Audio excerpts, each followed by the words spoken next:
Hola, ¿qué tal? Muy buenas tardes. Seguimos nosotros en nuestro canal y quiero darles también la bienvenida a los nuevos seguidores que nos están siguiendo y nosotros estamos trayendo nuevos videotutoriales.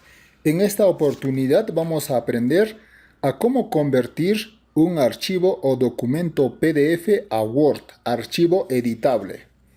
Muchos de nosotros tenemos un archivo PDF en la cual queremos chancarlo o queremos modificarlo, pero no podemos mientras esté en archivo PDF. Pero el día de hoy vamos a aprender a cómo convertir este archivo a archivo Word, archivo editable. Muy bien, nosotros vamos a entrar a esta página web.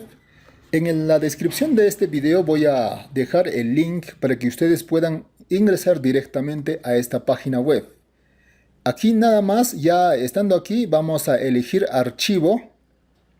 En este caso, el archivo PDF que yo tengo es Informe de Trabajo 2. Esta está en PDF. Abrimos. Está ahí trabajando el sistema. Y escogemos básico y simplemente hacemos convertir a Word.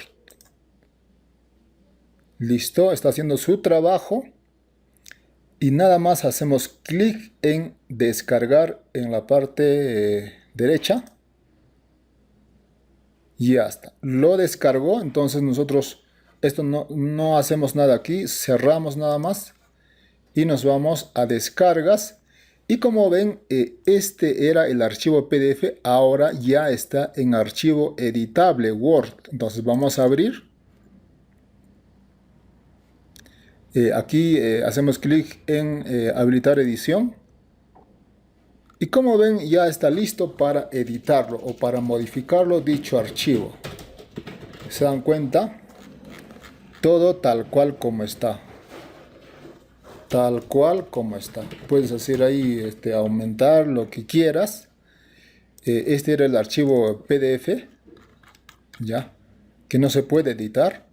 Y esta página nos ha convertido en archivo editable. Muy bien, esta página lo voy a dejar en la descripción de este video para que ustedes nada más puedan hacer clic en el link y puedan ir y hacer tal cual se ha demostrado en el video. Muy bien, eso ha sido todo por hoy. Invitamos a que puedan compartir este video y puedan suscribirse también. Muchas gracias.